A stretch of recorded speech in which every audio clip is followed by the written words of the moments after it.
Сәлем достар, менің каналыма қош келдіңіздер. Бүгін мен сіздерге үй жағдайында қамыры езілмейтін, өте дәмді тұшпараның қалай дайындалуын көрсететін боламын.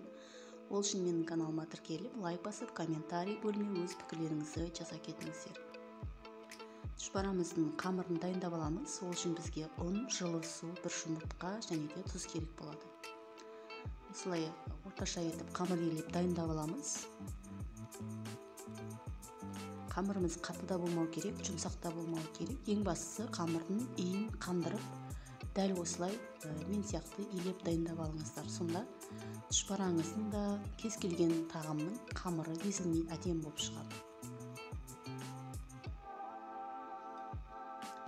Міне осылай бөліктерге бөліп дайындап аламыз. Менде 6 бөлік шықты.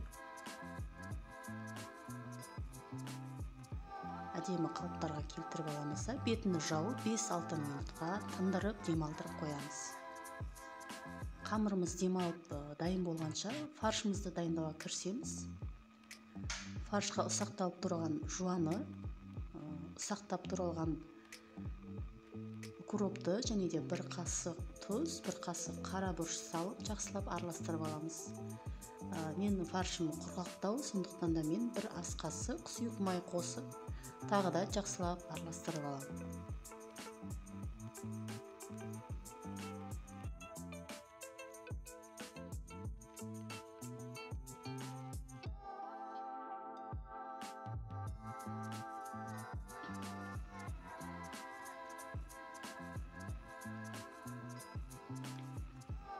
Енді қамырымызды жайға кірісеміз. Қамыр жабыспау үшін аздап ұн сеуіп аламыз да, орташа қалыңдықта 2 суала қамырымызды жайып дайындап аламыз. Неге 2 суала өткені? Мен арнайы қалыпта істейін деп жатырмын тұшпараны.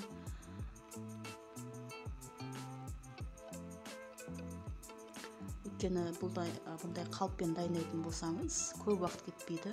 Жалғыз адам оңай ғана аз уақытта көп білмен дайындап пісіре алады. Міне екінші бөлігінде жайып дайындап аламын осылай. Егерде қамырды тым қатты жұқа қылып жай жіберсеңіз, фарш салу барысында қамыр тесіліп кетуі мүмкін. Сондықтан да тым қатты жұқа етіп жаймаймыз. Міне осылайша асықпай байыппен фарштарымызды жайғастырып дайындап салып шығамыз.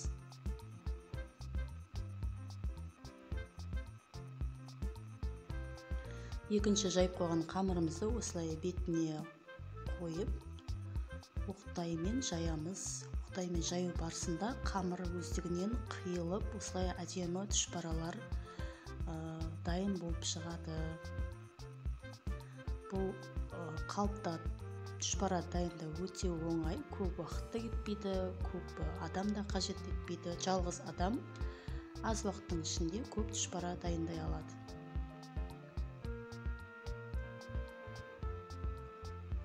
Міне осындай әдемі езілмейтін тұшпаралар осылай дайын болды.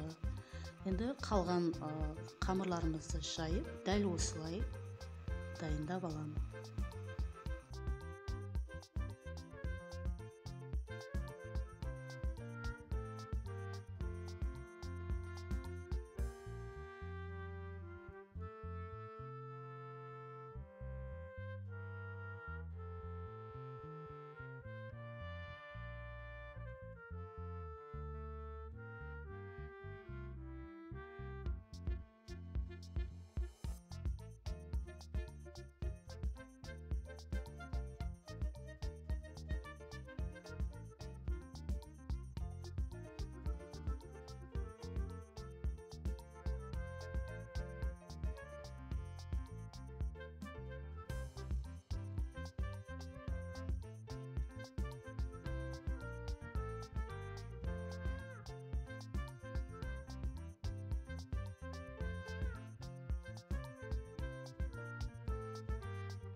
Енді тұшпараны пісіретін сорпамызды дайындап аламыз. Ол үшін бос ыдысымызға аздап сұйық май құйып, оған ұсақтап тұрған жуаны салып, сарғайтып қуырып аламыз. Қалауларыңыз бойынша қызанақ пастасын қоссаңыздар болады. Мен бір ас қасық қызанақ пастасын, яғни томат қостым. Міне жуам сарғайып әдемі болып қуырылды. Оның үстіне 1,5-2 литр қайнаған су қостым. Енді 1 ас қасық тұз, 1 ас қасық паприка қосып, пельмендерімізді салып пісіре беруге болады.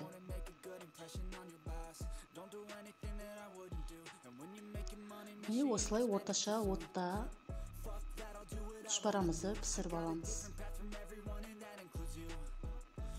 Өйткені асында отын қатты жақсаңыз, сорпасы қатты қайнап, дәмі бұзылып кетуі мүмкін. Жай қойсаңыз, тұшпарамыз қайнамай піспей қалуы мүмкін. Сондықтан орташа отта пісіріп аламыз. Пісу барысында араластырып тұрамыз.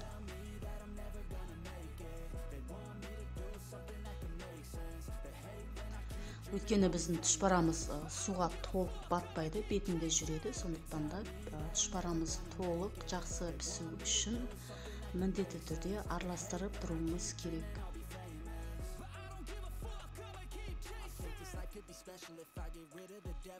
Міне біздің аз уақыттың ішінде өте дәмді, қамыры езілмейтін тұшпарамыз дайын болды. Сіздер де үйлеріңізде дәл осылай рецептім бойынша жасап көріңіздер. Менің видеом ұнаса, менің каналыма тіркеліп, лайк басып, комментарий бөліміне өз пікірлеріңізді қалдырып кетіңіздер. Менің каналыма тіркеліп, мені қолдап отырған көрермендеріме алғысым шексіз. Назарларыңызға көп рахмет. Келесі видеоларымда кездескенше сау саламатта болыңыздар. Journey was a blessing, yeah. They tell me that I'm never gonna make it. They want me to do something that can make sense.